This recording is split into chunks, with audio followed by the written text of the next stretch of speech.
ready to keep you company wherever you are. Carte Blanche, the podcast, brings you immersive, hard-hitting stories anytime, anywhere, every week. It's another episode of the WholeWeek Wrap with Daily Maverick and Carte Blanche. Coming up in today's show, what the Wagner Group's Russian rebellion means for Africa.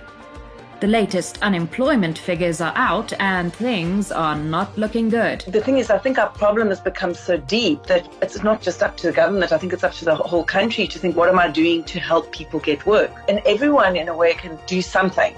And not one, but two positive stories to get you ready for the week ahead. There's no time to waste, so let's get into our first story. It's a paramilitary organization that's been on our radar for quite some time. But on 23 June, many people around the world became aware of the Wagner Group, officially known as PMC Wagner, for the very first time. The now infamous army for hire has been kicked out of Russia, but their boots remain firmly on the ground in various African countries. Welcome to another jam-packed episode of the WholeWeek Wrap with Daily Maverick and Carte Blanche. With me today to wrap our heads around the biggest headlines is Daily Maverick managing editor Janet Hurd. Janet, how are you doing this week? Good, thanks, Lizanne. So let's talk about the Wagner Group. We're starting things off quite heavy today. Referred to by many as Russia's private army, the mercenary group abruptly rebelled against the Russian government a short while back for a lengthy period of time of, well, just one whole day. Let's be honest, it was such an anticlimax for everyone. The Wagner leader, Yevgeny Prigozhin, basically felt his band of paid soldiers were being booted out by the Russian military, and he didn't like that. But what I want us to focus on today is that the Wagner Group has been present on the African continent for quite some time, almost a decade, and it's certainly made its presence known. So what are your thoughts on Wagner within the African context? It was a very dramatic experience to watch that unfold for such, as you said, a very brief time and then suddenly a retreat. But what it did do for, I think, people living in Africa was to everyone suddenly Googling Wagner to find out what is this military group, which actually has had a very big presence in parts of Africa for about a decade. But I think it's kind of passed over a lot of people who, it's just not close enough or don't really understand it. So there hasn't been maybe a sufficient focus on this Wagner operations, although there have been quite a lot of reports on it through the years. It's quite interesting because Daily Maverick has written quite extensively on Wagner, and I'll be the first to admit that in the past I haven't really taken notice, and I suspect that a lot of people have been in the same position, suddenly really, really wanting to find out more. And of course, Wagner has operated in various countries in Africa, particularly in the CAR country. And in CAR, they have been around since, I think, 2018, propping up the government there. And it's a big security apparatus that they run there. As it's been reported, they've been using it to eliminate opponents of the president or anyone who has tried to stop Wagner itself, seizing gold mines and other loot. So they operate by getting cuts in mining concessions and things like that. It's very shady, obviously. It is known as Putin's private army. They've played a role in Mali, in Burkina Faso, in Sudan. They exert considerable influence in Africa. So I suppose the question now is also, how will this impact, if anything, on this rebellion? How will it impact on their hold in various countries? So I think we're all watching with concern, with interest, but also wondering how this is going to play out in Africa because it is so influential. It had a role in Mozambique as well. And we really need to sort of take notice. We had a Century report this week that coincided, a few days after the 24-hour rebellion, where they actually said how Wagner had been propping up undemocratic leaders in Africa. So there's a lot at stake. I think the one interesting thing is now we know Putin actually revealed when the rebellion took place, he actually revealed that they were employed by Russia. So they've actually now revealed the amount of money he's paying. I think there was a mention of $1 billion over a year period since the invasion of Ukraine. So it's playing out and it has a huge significance for Africa. It's just quite staggering to see the spread of Wagner within and across Africa. And I don't think that should Russia now cut the funding, that would necessarily be a big problem problem for them. I mean, they have hefty gold, diamond, and other mineral resources that they can rely on. There's a definite security vacuum, if you want to call it that, in Africa. So I'm very interested to see what's going to happen, whether the African leaders will kind of absorb them into their systems, or whether the Wagner Group is just going to kind of carry on the way they've always carried on. But I'm also wondering, is this maybe a time for the West to kind of jump in and take advantage of the uncertainty right now? I think they will, definitely, because of the instability that it's created, because now I suppose it was always Putin's army and now it is ostensibly not. But I think they think it's still playing out. Prigozhin has been banished to Belarus and has agreed to dissolve Wagner, they say. That's according to some reports, but it's clear that won't happen. And I think it will create more instability, which can lead to even more reckless things happening. But I think it's just too early to say. And I don't know how the West, I don't think they have responded in Africa. There's always obviously a neglect of Africa's interests. It's always actually, I suppose, about the money, following the money on the ownership and how they actually have control and such influence in these African countries. And that's quite close to us, obviously, with Mozambique. This very violent mercenary group, they're difficult to control, and inevitably they become hitmen for the highest bidder. So it can really go so many different directions in the coming weeks, months, and years. So I don't feel very optimistic about either kind of outcome involving Wagner, really. Yes, and I suppose the question is, will there be a termination between Putin's Russia and Wagner? And I don't think that's clear. Job seekers are having a hard time as unemployment figures continue moving in the wrong direction. With less than 10 million South Africans currently holding a stable job, a solution must be found. So our next story is a bit more close to home. Last week, Stats SA released its first quarter employment stats, and it painted a very bleak picture. For the period January to March this year, a total of 179,000 people were added to the country's unemployed ranks, meaning a total of 7.9 million South Africans are currently without jobs. And that's a staggering number of individuals unable to provide for their families. I mean, that's been one of the most startling stories of last week, and it combined with the sort of consumer confidence stats also at their lowest level, second lowest level since 94, whereas the previous lowest level was during the height of COVID. So it combines together with a very sad picture, and it really is quite hard to get a handle on the impact of these sort of gloomy stats, because it's actually about people, obviously, and showing the current economic climate where consumer confidence is down and, so many jobs shed in one quarter. So the unemployment rate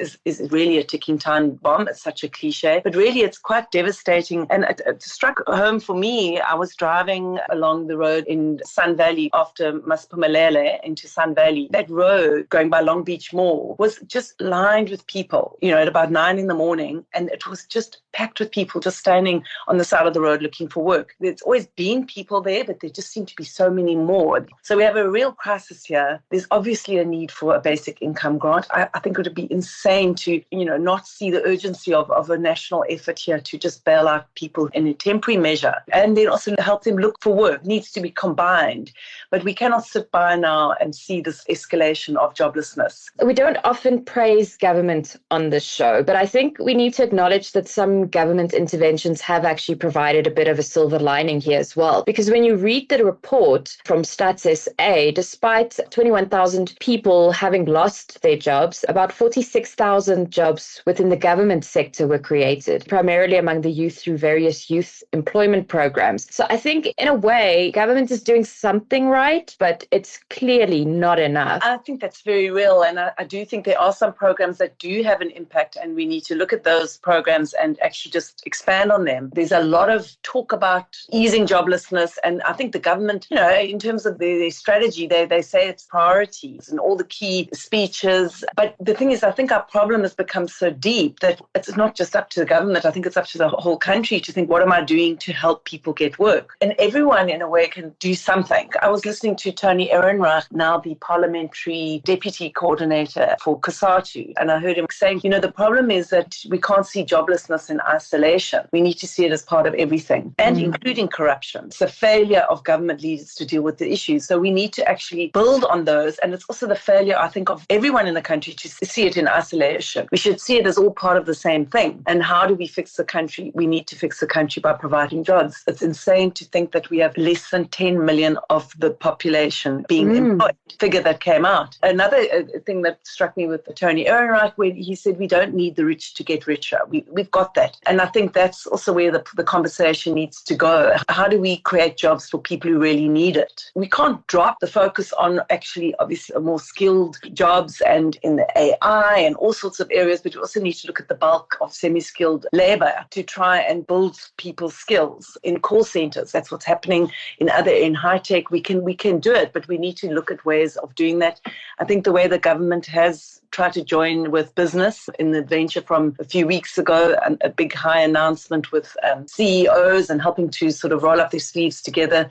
One of the issues there will also be job creation. So we have to, as you said, look for the silver lining. That's another. There is one. They are trying. And I think that we also must realize we're not alone, that joblessness is a problem around the world. I saw a report about China struggling. We do need to see that we are not alone in this battle, but it's how we actually navigate it. Good news is hard to come by, so when we do come across it, we have to share. Once again, our constitution comes to the rescue as 178,000 Zimbabwean exemption permit holders breathe a sigh of relief.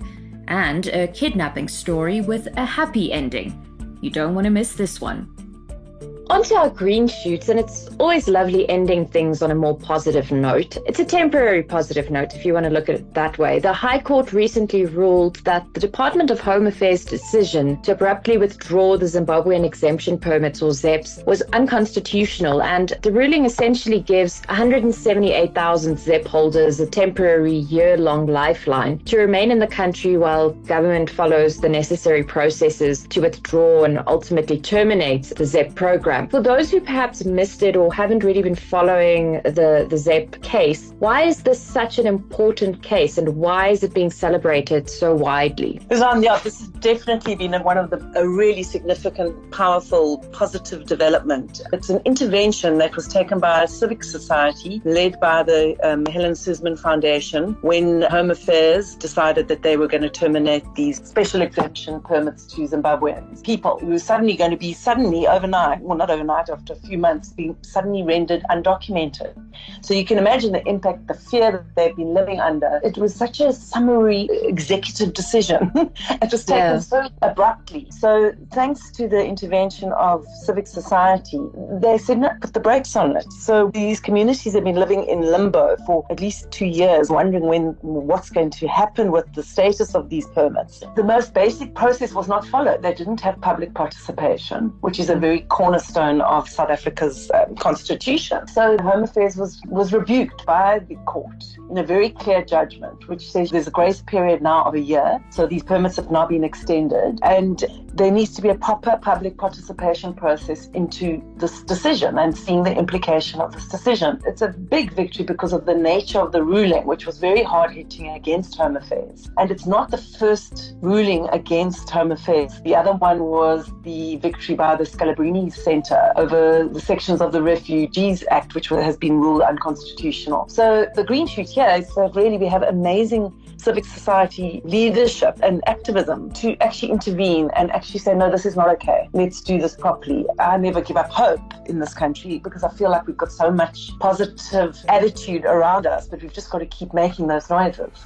And I mean, we've kind of mentioned this a few times in various episodes, just kind of celebrating the strength of our constitution, because time and again, it really comes to our rescue every single time. We need to also emphasize that the people we're talking about here, the ZEP permit holders, are completely legal in the country. They've been contributing to the country by working here, creating jobs, forming their own businesses. So it's so important that we do take care of these people and we treat them with the fairness that they deserve. Absolutely, and I think that's the overriding message. They must have felt very unwelcome for all this time, and I'm sure it must be at least a bit of a relief for them, for people to see that actually there are people who care, that this country does care about our people. They cross the border from us, they're in a country that is in a terrible state, and they provide and contribute so much to South Africa.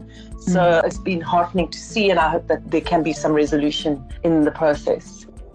So I also want us to quickly look at a story that came through fairly late last week, and it's about a baby that was kidnapped 7 months ago at a mall in Gqeberha, and that baby's been found, and it's all thanks to an alert and committed social worker, Portia Marinana. So a massive shout out to her, and also to the many dedicated social workers out there trying to do good despite the many challenges within the system. I mean, that is such a great story. When I saw that headline, I almost couldn't believe it. You know, really that hats off to the staff at the Dora and Ginza Hospital, and just so heartwarming to see such intervention, alertness. You know, the story starts about how the whole investigation began on the afternoon of Friday, 23 June. An elderly couple walked into the office of Portia Marinana, a social worker in the Department of Pediatrics, and they wanted help with a proof of birth document for their 7-month-old grandson. And that's how the story began, because then she started seeing this is not what it seems to be, and she spotted all these flaws in the process, and she was just very alert. And thanks to her doggedness, she sort of started unraveling the story and eventually to solve a 7-month-old case. And that's just a heartwarming story. You know, there are people like that everywhere in this country. Often they don't make the news, and it's just so wonderful that that story made it. And I think it's such a talking point for everyone. And it's so great for the parents to get their kid back. Gosh, what a green shoot, right? If we wanted a green shoot, there's our green shoot. Absolutely. And on that happy note, Janet, it's been so lovely chatting to you, and thanks so much for joining us. Great. Thanks, Lizanne.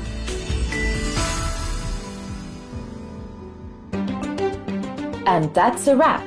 In case you missed any of our previous chats with Daily Maverick, you can find them all on Carte Blanche, the podcast, available on Spotify and all major podcasting platforms.